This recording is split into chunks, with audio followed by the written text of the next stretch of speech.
our students and yet implement it in our own lives as adults and as professionals.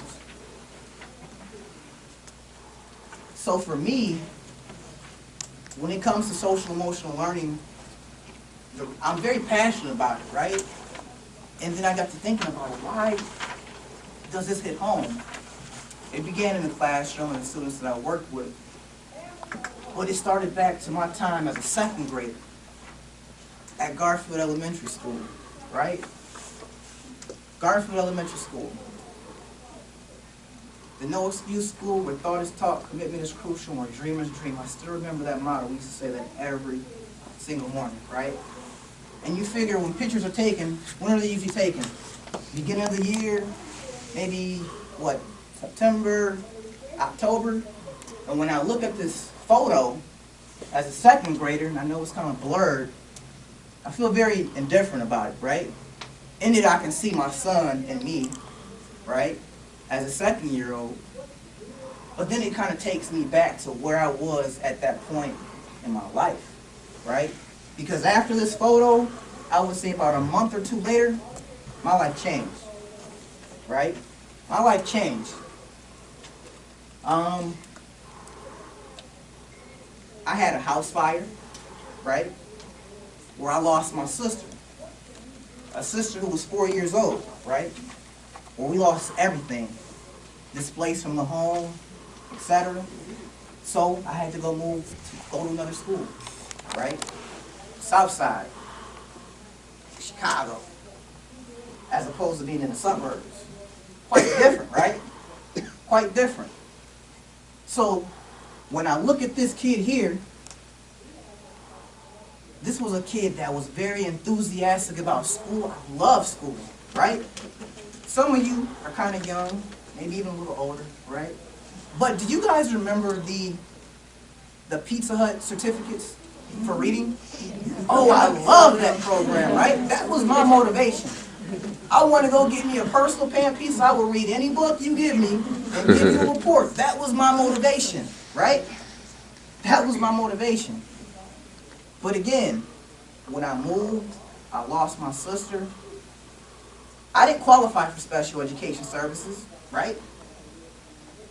So all of what I was feeling and experiencing, even the thought of going into a new building, I was 7 years old. I could not focus enough in the classroom, right? I had so much other stuff in my mind, I couldn't even focus on a math problem. I wasn't there. I went from a kid that got the attendance for one of the best math students in class, right? As a second grader, I'm still proud of it, right? Still proud of it. To now, when I got up to the building, to the front doors, I turned around. Because I couldn't, it was too much to deal with, right? But then I look at this and say, what if a program that's intentional about social and emotional learning in the classroom was there for me? It might have made a difference, right? And now I'm in a position to communicate a topic that I feel strongly about to others so that other individuals can take this and put this in your school so you can help another kid that's dealing with a similar type of situation or their own situation so their needs can actually be addressed. So again, social emotional learning, right? It's not a new concept. This is nothing brand new. This is actually a concept that was actually implemented by Socrates, who coined the phrase, know thyself, right? Know thyself. What are your triggers, right? How do you operate? What are your weaknesses? What are your strengths, right? Studies show that emotional intelligence is actually a better predictor for how one will do in the future than mere intelligence alone.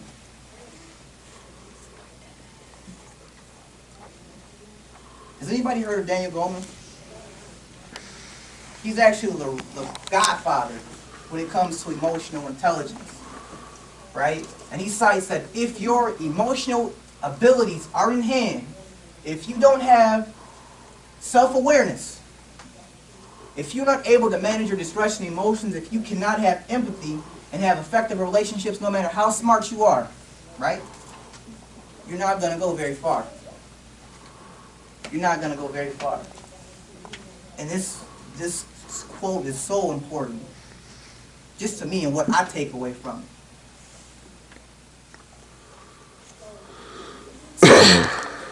Enough of me talking. Think, peer, share. What you have are the 5 components of emotional intelligence: self-awareness, self-regulation, motivation, empathy, and social skills. At this time, with the individuals that are sitting by you, if you can, look at pages 2 and 3.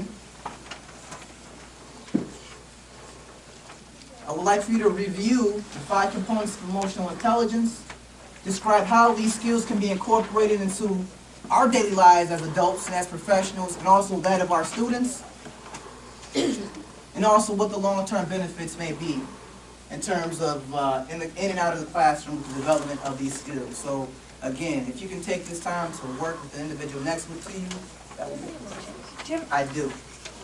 any more handouts? Yes, yes. So take this time, I'll be around. Here you go. Done. Deliver stuff. This one?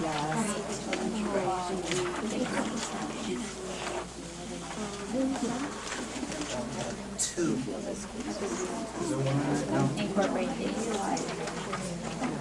Let me see if I can find it.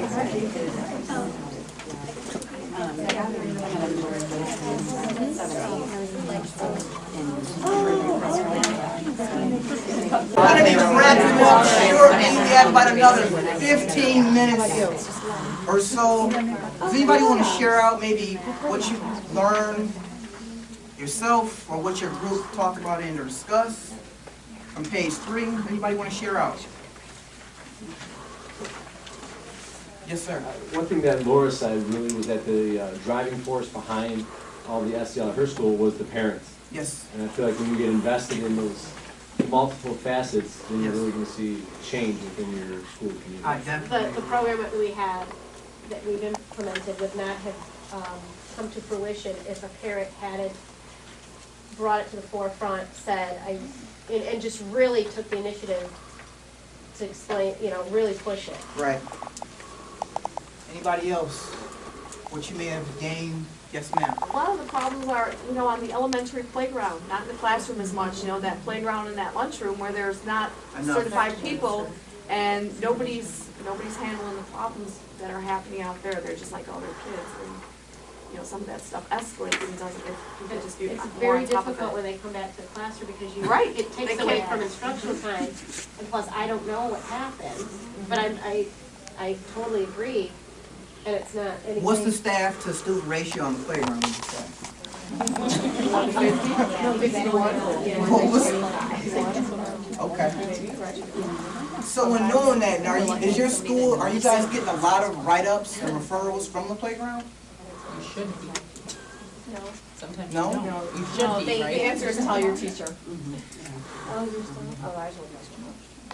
Okay.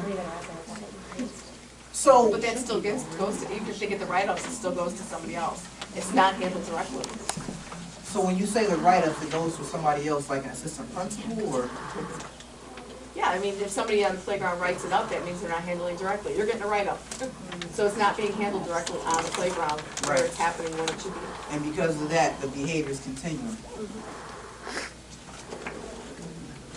So, what would you say are some of the long-term benefits that students may be able to experience with having these skills? Yes? Improved peer relationships, just relationships in general with adults, success in the high school and the transition to the workforce, good work ethic. Awesome.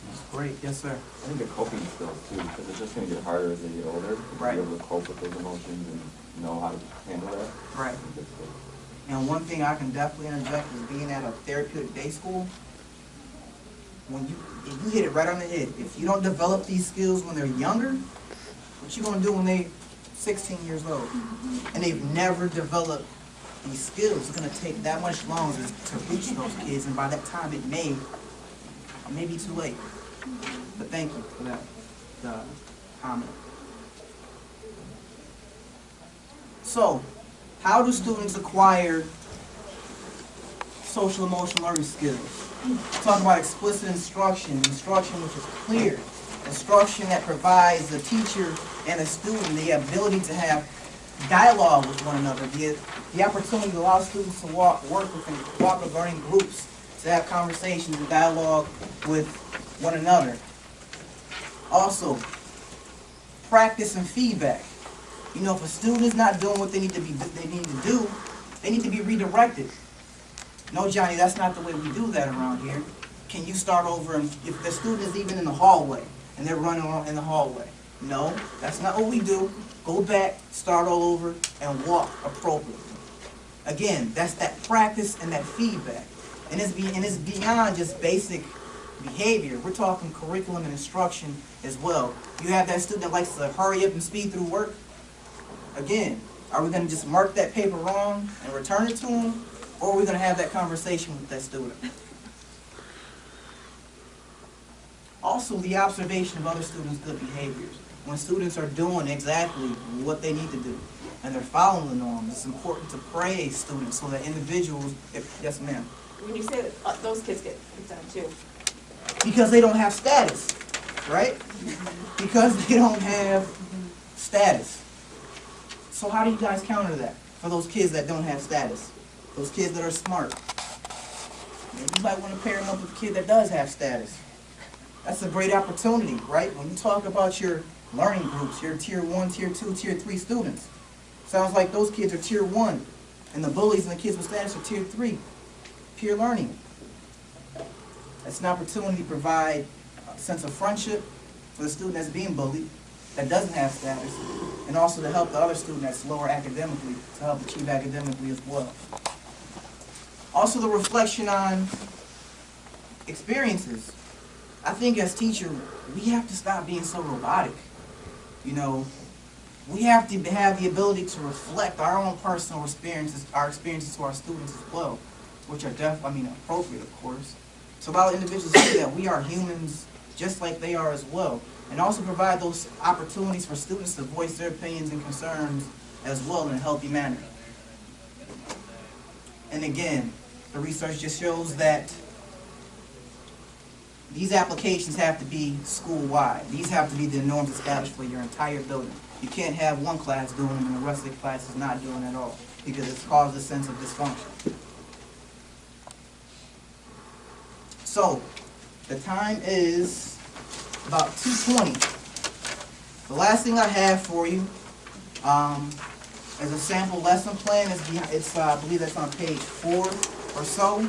For the teachers and the related service staff, I heard there's some individuals actually going to class, hit this situation head on, teaching actual lessons. This is a template that you can actually use to help incorporate some of those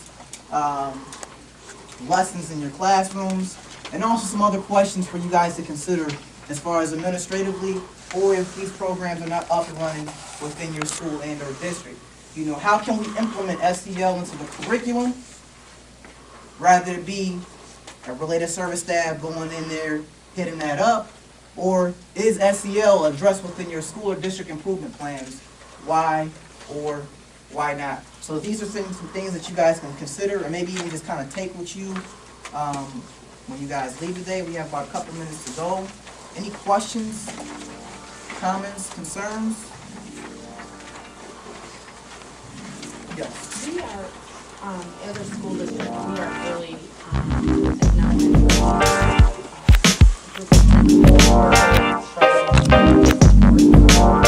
the students as